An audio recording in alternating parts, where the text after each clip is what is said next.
ज्ञान वैराग्य और भक्ति से संबंधित विदुर जी के प्रश्नों को सुनकर मैत्रेय मुनि उत्साहित हुए, प्रसन्न हुए और वो समझ गए। इसलिए मुस्कुराकर विदुर जी से कहने लगे कि आप वस्तुतः धर्मात्मा हैं, इसलिए आपके प्रश्न का विषय कभी भी भगवान के अतिरिक्त न कोई था और न कोई होगा। अभी 2 दिन पहले हम चर्चा कर रहे थे, संग सोई जाके मिले भूले ग्रह व्यवहार। इसी को ही सत्संग कहते हैं कि भाई थोड़ी देर के लिए उस व्यवहार की, उस प्रपंच की मनसा वाचा कर्मणा निवृत्ति हो जाए।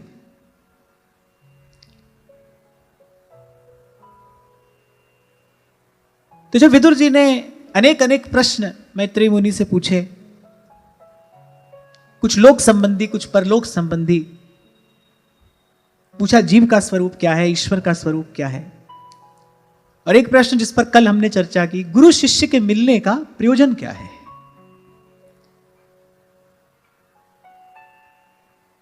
मैत्रेय मुनि ने उत्तर देना आरंभ किया। कहा कि विदुर जी, जो प्रश्न आप मुझसे पूछ रहे हैं, इन सब का उत्तर ही श्रीमद् भागवत है। तो मैं आपको वही कथा सुनाता हूं जो एक बार शेष भगवान ने सनकादिक ऋषियों को सुनाई थी।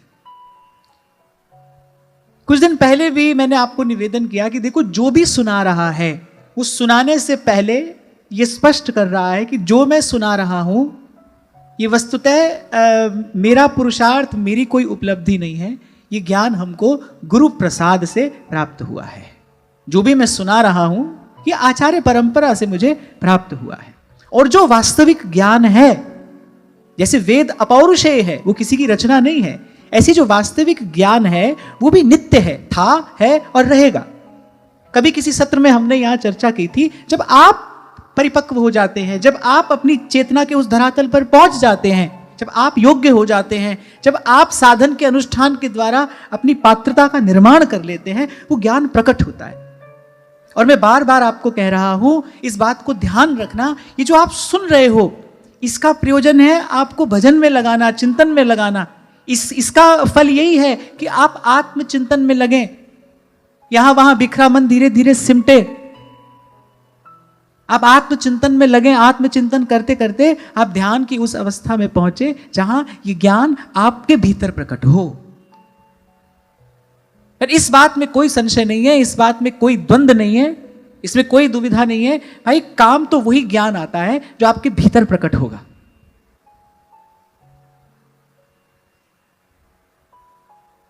तो मैत्रेय मुनि ने भी यही बात कही। बोले, विदुर जी, जो मैं आपको सुना रहा हूं, एक समय सनकादिक ऋषि के मन में भी यही सब प्रश्न उठे थे, यही सब जिज्ञासाएं उठी थी। वो गए थे पाताल लोक, जहां शेष भगवान विराजमान हैं। तो वहां जाकर उन्होंने भी शेष भगवान के चरणों में यही प्रार्थना की। शेष भगवान ने श्रीमद् भागवत के रूप में उनका उत्तर दिया। वही मैं आपको सुनाता हूं। आप देखो, परीक्षित जी ने भी ऐसे ही प्रश्न पूछे। तब सुखदेव जी ने क्या कहा? बोले, परीक्षित, ऐसे ही प्रश्न विदुर जी ने मैत्रेय मुनि से पूछे थे, वो मैं तुमको सुनाता हूं। इसमें क्या है? इसमें गुरु परंपरा के प्रति कृतज्ञता है कि भाई जो हम कह रहे हैं वो हमारा नहीं है। मैं तो जब से प्रभु ने इस सेवा का अवसर दिया, संतों की, गुरुजनों की कृपा से एक बात समझ में आ गई थी कि भाई जो भी मेरे द्वारा, मेरे निमित्त से आप तक आ रहा है वो मेरा नहीं है। इसलिए इसका श्रेय भी किसी भी प्रकार से मुझे नहीं मिलना चाहिए। इसका अधिकारी मैं नहीं हूं।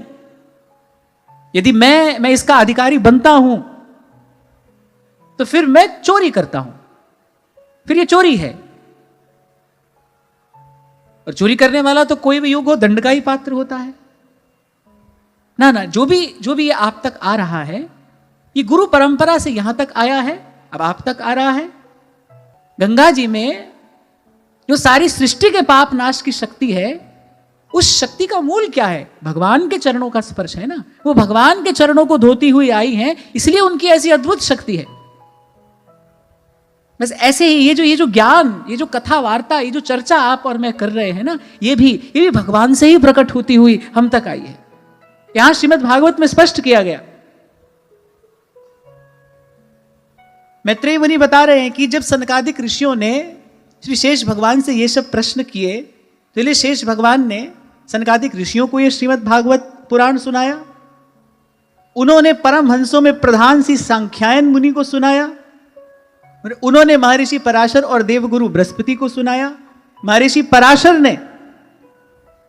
पराशर ने पुलस्त्य मुनि के कहने से मुझे सुनाया, सो मैं आपको सुना रहा हूं। आप देखो ये धारा बही कहां से? शेष भगवान के मुख से। और वहां भगवान ने ब्रह्मा जी को चतुश्लोकी भागवत का उपदेश दिया। ब्रह्मा जी ने नारद जी को सुनाया। नारद जी ने भगवान वेदव्यास को सुनाया। भगवान वेदव्यास के माध्यम से सुखदेव जी महाराज ने ग्रहण किया और वहां से ये धारा बही। और देखो आपके मेरे हिस्से में ये प्रसाद आ रहा है। इसीलिए मैंने आपको कहा था भाई, ये कोई कथा कहानी मात्र नहीं है। ये ज्ञान की वो अविरल धारा है जो परंपरा से अद्यावधि प्रवाहित होती आ रही है और अनंत काल तक प्रवाहित होती रहेगी। अनेक वर्षों के चिंतन के बाद, गुरुजनों की कृपा के बाद, आचार्यों के अनुग्रह के बाद मैं थोड़ा सा साहस जुटा पाया श्रीमद् भागवत के विषय में कुछ चर्चा करने का, अनेक वर्षों के चिंतन के बाद। क्योंकि भाई श्रीमद् भागवत का एक एक श्लोक रहस्य है। कल आपसे मैं कह रहा था ना, एक शब्दार्थ होता है और दूसरा भावार्थ होता है और तीसरा गूढ़ार्थ है जो श्लोक के गर्भ में है। खैर, मैं तो यथामति आपको निवेदन कर रहा हूं। व्यासपीठ की कृपा है, यहां से जो प्रसाद प्राप्त होता है वो मैं आप तक पहुंचा देता हूं। और इसमें अवश्य ही आप लोगों की भी बड़ी गंभीर भूमिका है। आप सद्भाव लेकर यहां श्रवण करने के लिए आते हैं, तभी यह चर्चा यहां पर संभव हो पाती है। पर एक बात मैं भी स्मरण रखूं, आप भी स्मरण रखें, ये जो चर्चा आप और मैं कह सुन रहे हैं, इसका मूल भी भगवान है, इसके मध्य में भी भगवान ही भगवान है, भगवान की चर्चा है, भगवान की लीला है, और इसका पर्यावसान भी भगवान के ही चरणों में है। इसके अतिरिक्त और कोई कामना वासना लेकर कोई यहां ना बैठे, इसके अतिरिक्त कोई और भावना लेकर यहां ना बैठिए। इसके मूल में भी भगवान है, इसके मध्य में भी भगवान है, और इसकी परिणति भी, इसका पर्यावसान भी भगवान के ही चरणों में है। योत्फलम च नंद नंदनः। और मैं बड़ी विनम्रता पूर्वक गुरु कृपा का स्मरण करते हुए ये बात कह रहा हूं, और बहुत संभाल कर कह रहा हूं, मनोयोग पूर्वक कह रहा हूं। जो इस भाव से नित्य निरंतर इस कथा का यहां आकर श्रवण करेगा, उसको अंत में कथा का जो वास्तविक प्रसाद है, श्री कृष्ण के चरणों की सहज प्रीति, वो अवश्य प्राप्त होगा, अवश्य ही प्राप्त होगा। बस आपकी मेरी थोड़ी सी सावधानी अपेक्षित है। इसलिए आपको कुछ दिन पहले कह रहा था, भाई जब घर से चलते हो ना, तब थोड़ी अपने मन की झाड़ बुहार करते हुए यहां तक आया करो। क्यों? क्योंकि भाई कान के रास्ते भगवान प्रवेश करेंगे। यथा यथात्मा परिमृज्यते सौ मत पुण्य गाथा श्रवणाभिधाने तथा तथा पश्यति तत्व सूक्ष्मं चक्षुर्यथैवांजन संप्रयुक्तम्।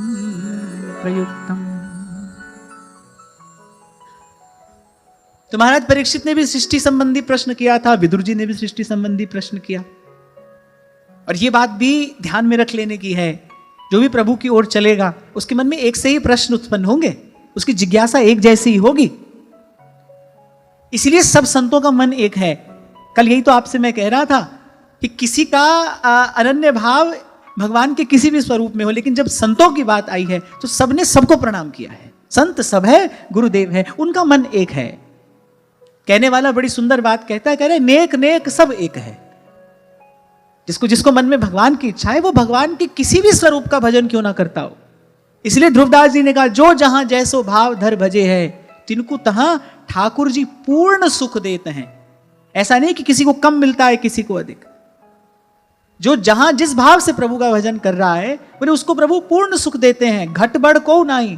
भक्त कभी छोटा या बड़ा नहीं होता कि कोई छोटा भक्त है, कोई बड़ा भक्त है। व्यवहार में सुनने में आ जाता है ना, बहुत बड़े संत हैं।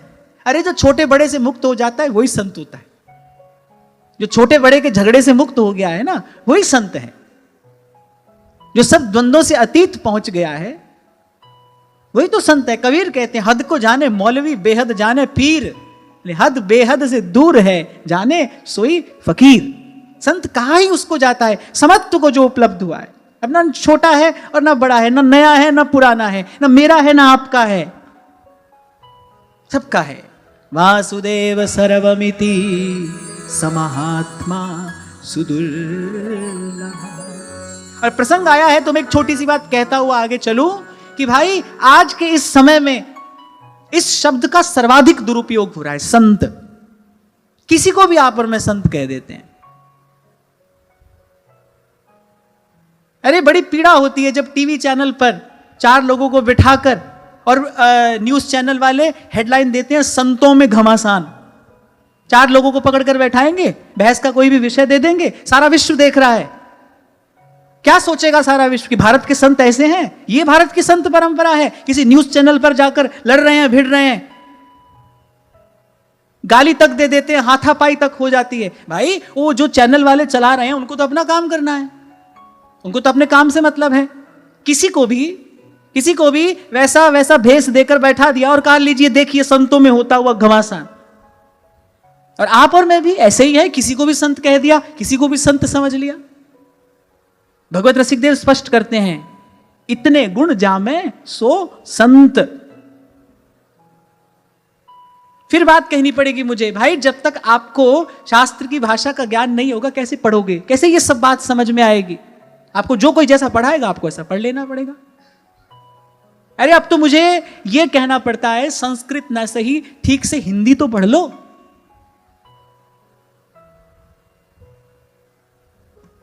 अरे वैसे तो किस संस्कृति की बात हम करते हैं, संस्कृत के बिना तो आप संस्कृति लिख भी नहीं सकते।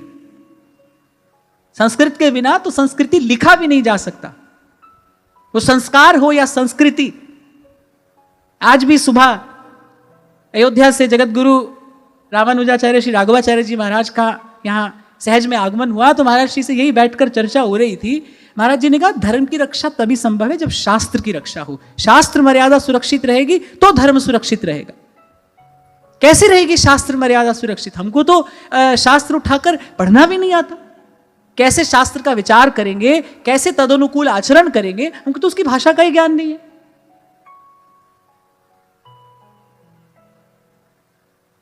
और आज का दृश्य देखते हैं तो भाई ये कहना पड़ता है, क्या करें कि अच्छा संस्कृत नहीं कम से कम हिंदी तो पढ़ लो, कि ताकि संस्कृत की जो हिंदी व्याख्या विद्वानों ने की है ताकि उससे तो आप कुछ चंचु मात्र ग्रहण कर सको।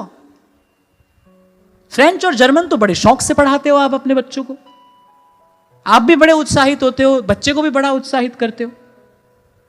बहुत बरस पहले की घटना है, मैं एयरपोर्ट पर था और एक माता अपनी छोटे से बालक को लेकर दौड़ी हुई मेरे पास में आई कि मैं आपको बहुत सुनती हूँ और ये बच्चा आपको कुछ सुनाना चाहता है।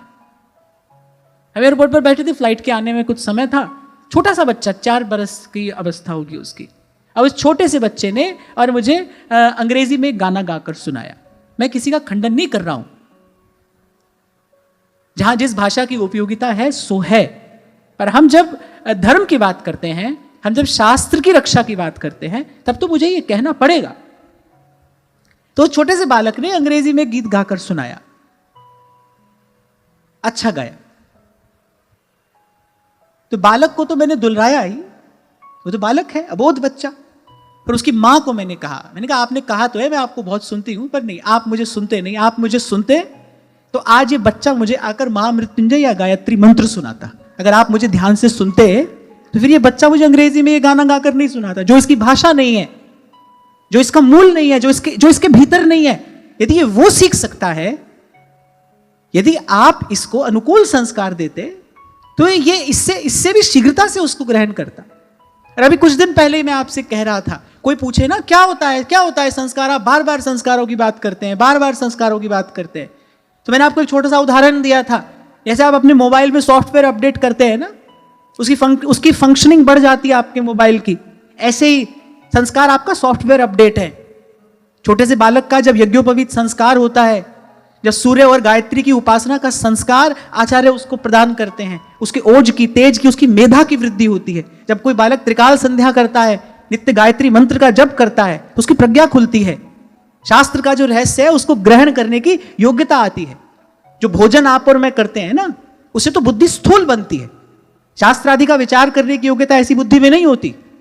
उसके लिए किसी और प्रज्ञा की, मेधा की आवश्यकता है, उसके लिए देव शक्ति की आवश्यकता होती है। और हमारे ऋषि मुनियों ने सौभाग्य से की हमारे लिए ऐसी व्यवस्था कि यहां का एक एक बालक उसका अधिकारी बन सके। पिता जब जाता है ना अपनी संपत्ति छोड़कर, उसकी इच्छा तो यही होती है कि मेरे बालकों में समान रूप से संपत्ति बटे, वो किसी के साथ भेदभाव नहीं करता। ऐसे हमारे ऋषि मुनियों ने भी ये जो परंपरा छोड़ी, ये जो संस्कृति हमारे लिए इस जिसको आकार दिया, उनका प्रयास भी यही था कि प्रत्येक व्यक्ति पात्रतानुसार, योग्यतानुसार इसका अधिकारी बन सके।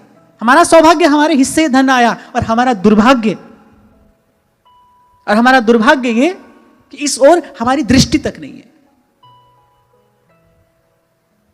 कोई कहीं भी कुछ भी करता है, नाम क्या आता है, बोले देखो संत भी ऐसा करते हैं। नहीं, आपसे मुझसे कहने सुनने समझने में भूल हो रही है भाई। कोई भी संत नहीं होता, कोई भी संत नहीं हो सकता। यहां भगवत रसिक देव कह रहे हैं, इतने गुण जामे सो संत।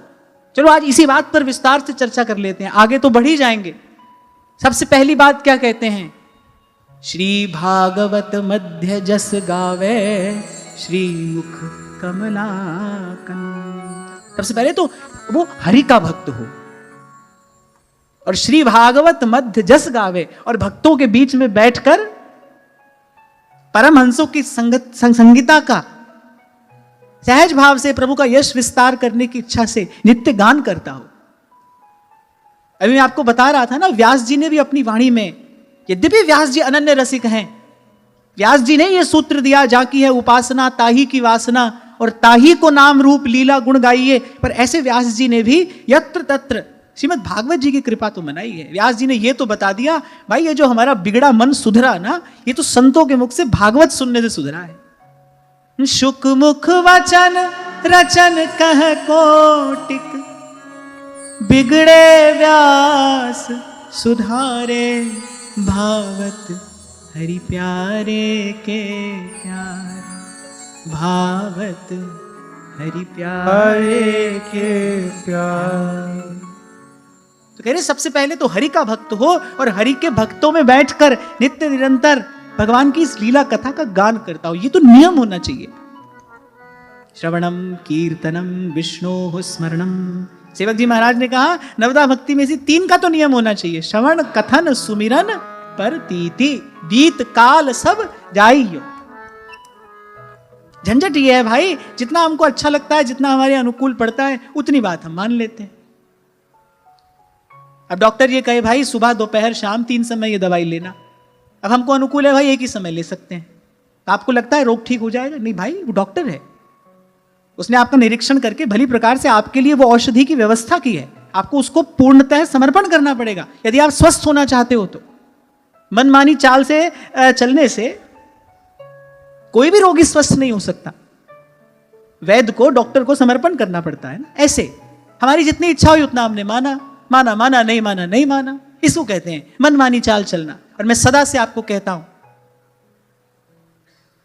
कि मनमुख व्यक्ति कहीं नहीं पहुंचता। वाणी तो कहती है मनमुख आवे और मनमुख जावे, मनमुख फिर चोटा खावे। बोले जितने नरक सु मनमुख भोगे। महाराज वाणी में बात कहते हैं, बोले मनमुख के हिस्से क्या आता है? पुनरपि जन्मम पुनरपि मरणम। मनमुख आवे मनमुख जावे, मनमुख फिर चोटा खावे, और जितने नरक सु मनमुख भोगे। और मैं कहता हूं जिसको गुरु नहीं मिला वो तो बेचारा अज्ञान के अंधकार में पड़ा है। मैं तो कहता हूं उससे भूल होगी, उसको फिर क्षमा मिलेगी। लेकिन जिसको गुरु मिला है वो शिष्य कहलाकर गुरु की आज्ञा में नहीं रहता, वो शिष्य होकर गुरु की अवज्ञा करता है। उसका निस्तार कैसे होगा भाई? उसका कल्याण कैसे होगा? और फिर कृपा पात्र सोई जानिए जो आज्ञावर्ती होए। तो ये तो नियम होना चाहिए, श्रवण कथन सुमिरन। कथा सुनिए और फिर सुनाइए। अब आप सोचो कि हम किसको सुनाएं? अपने मन को सुनाओ। रे मन कर साहिब से प्रिय। संत अपने मन को ही तो सुना रहे। रे मन श्री हरिवंश भज जो चाहत विश्राम, जिहि रस बस ब्रज सुंदरिन छान दिए सुख धाम। सुनो भी नियम से और सुनाओ भी नियम से। और इसमें थोड़ी ढील अगर आपको मैं दूं तो सुनो भले नियम से नहीं, पर सुनाओ तो नियम से, अपने मन को सुनाइए जरूर, या में प्रमाद ना करें। और ये तो मैंने आपसे सदा ही कहा भाई, ये तो संतों का अनुभव है कि जिसके जीवन में श्रवण और कथन सहज सिद्ध हो जाएगा, उसका स्मरण भी सहज सिद्ध हो जाएगा। और मुझे तो लगता है कि कलयुग केवल नाम आधारा, इस युग में भगवत स्मरण होता ही श्रवण और कीर्तन की ही कृपा से है। इसीलिए श्रीमद् भागवत ने कहा कलौ तद्धरि कीर्तनात्, कीर्तन ही कलयुग का धर्म है। कलिजुग महा कीर्तन परधाना, गुरुमुख जपिए लाए ध्यान। अपनी ओर देखकर थोड़ी कहा था मैंने, यहाँ इस स्थान पर होने वाले इस कीर्तन की ओर देखकर मैंने कहा था कि भाई ये स्थान वैकुंठ ही है। कहाँ वैकुंठ जहाँ कीर्तन तेरा, आपे श्रद्धा ल्यावे, आपे श्रद्धा ल्यावे। चरण कमल तेरे धोए धोए पीवा, सतगुरु दीन दयाला। क्या कह रहा था मैं?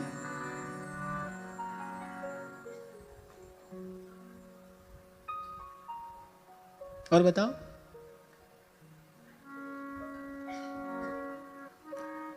संत इतने गुण जामे सो संत, श्री भागवत मध्य जस गावे और श्रीमुख कमला कंत। हरि को भजन साधु की सेवा, सर्वभूत पैदाया। अब यहां तो भाई दर्शन कुछ और हो रहा है संत का। हमने सोचा भाई सोने चांदी के सिंहासन पर बैठा होगा, छत्र होगा, चमर होगा, 10, 20, 50 हजार शिष्य लोग जय जयकार कर रहे होंगे, बड़े संत हैं। और यहां तो कुछ और दर्शन हो रहा है। कह रहे हरि को भजन, और जो लगा है किसमें? साधु की सेवा। इसलिए परसों आपको कह रहा था भाई, अपने मन में सदा ही ये पवित्र संकल्प रखना कि हमारे जीवन में कोई समय ऐसा आए नहीं कि हमको किसी से सेवा करानी पड़े।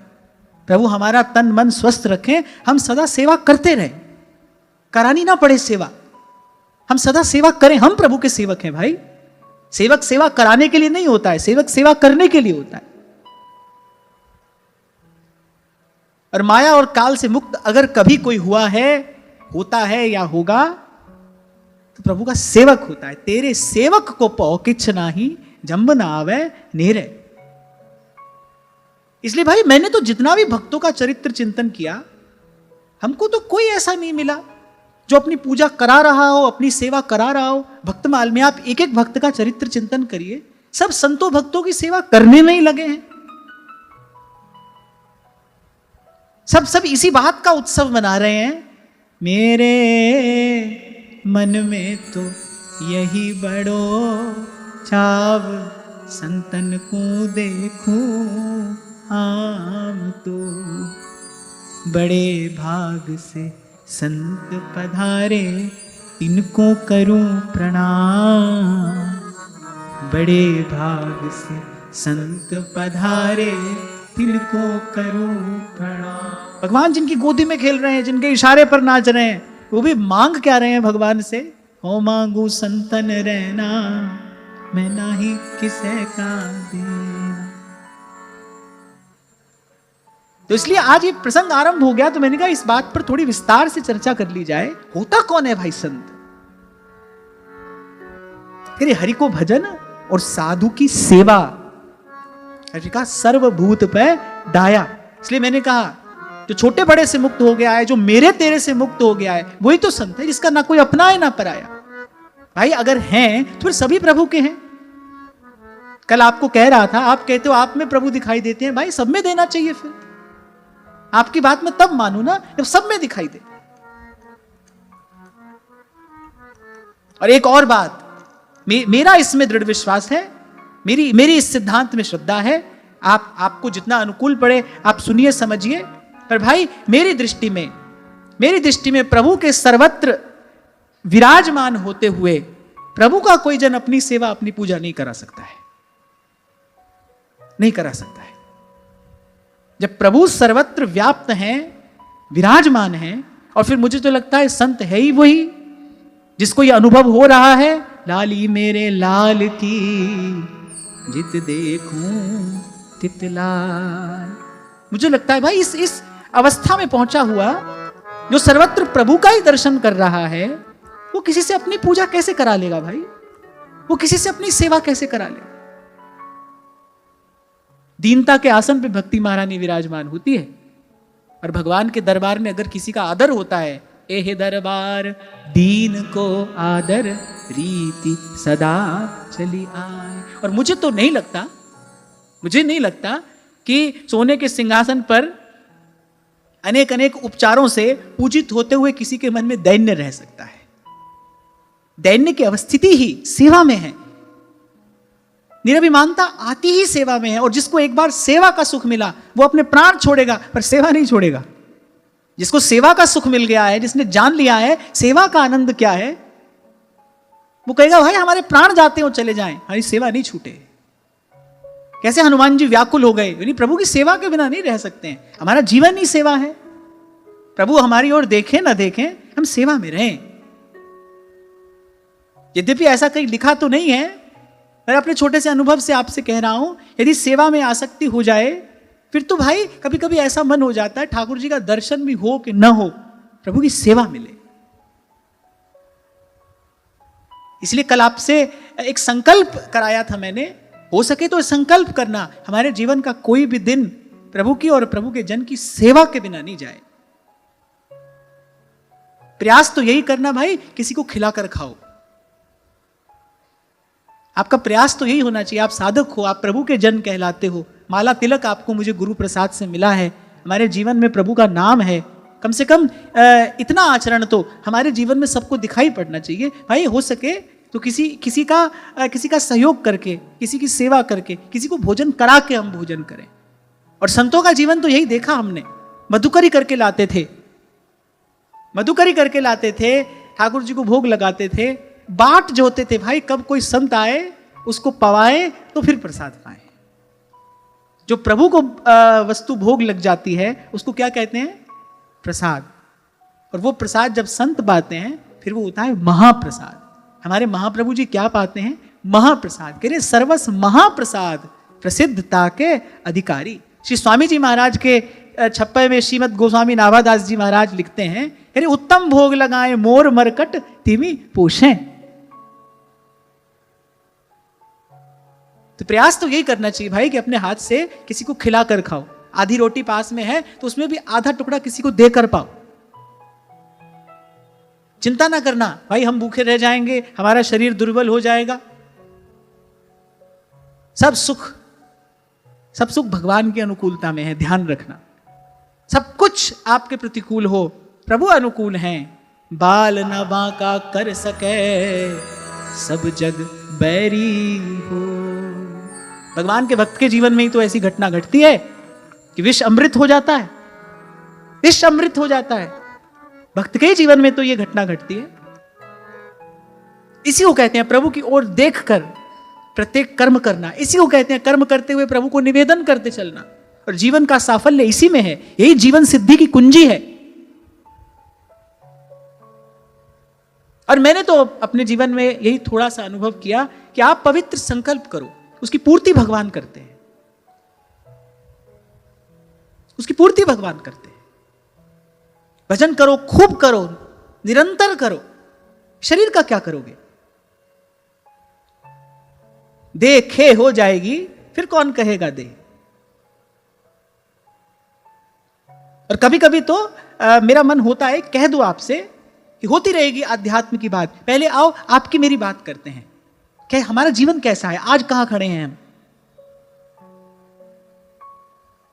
कितने लोग आप यहां पर बैठे हो भीतर बाहर, कोई ऐसा नहीं है जो सेवा नहीं कर सकता। आप में से कोई भी ऐसा नहीं है जो सेवा नहीं कर सकता।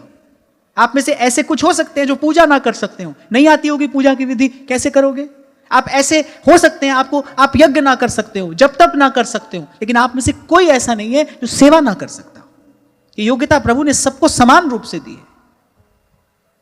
और मेरा प्रयास तो यही है भाई, मैं यहां से वो बात कहूं जो आप और मैं सब कर सकें। यहां से कही जाने वाली बात, यहां से दिया जाने वाला उपदेश कुछ एक लोगों के लिए न हो। मेरी इस सिद्धांत में आस्था है, धर्म वही जो सबको स्वीकार कर सके समान रूप से। जब इस बात से मैं विचार करता हूं तो भाई यज्ञ में, जब तप पे, स्वाध्याय में हो सकता है हम सबका अधिकार न हो। अब भगवान के गर्भगृह में जाकर पूजा करने का अधिकार तो सबका नहीं होता, उसके लिए शास्त्र की अलग व्यवस्था है।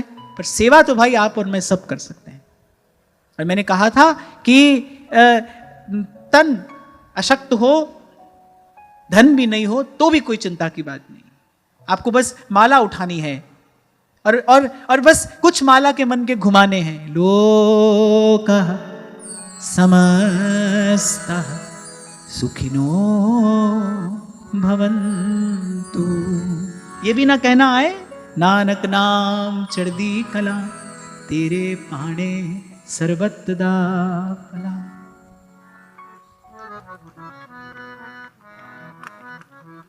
तो हरि को भजन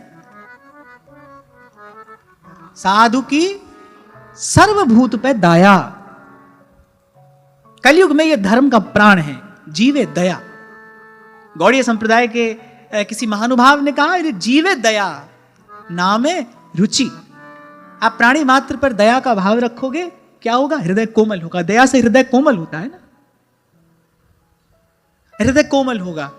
और कोमल हृदय से ही तो करुणा निधान का भजन होगा। करुणा पूर्ण हृदय से ही करुणा निधान का भजन होगा। देवो भूत्वा देवता यजेत, देवता होकर देवता की पूजा की जाती है। करुण हृदय से ही करुणा निधान का भजन होता है। और फिर कबीर तो कहते हैं, अरे दाया राख धर्म को पाले और घर में रहे उदासी। घर में रहे उदासी, अपना साजिब सबको जाने, सहज मिले अविनाश। तो बोले अरे सीधा रास्ता है, कुछ और नहीं करना। कितनी सुंदर बात कह रही, अपना सजीव सबको जाने। भाई जो आपको अच्छा लगता है वो सबको अच्छा लगता है, और जो आपको बुरा लगता है वो सबको बुरा लगता है।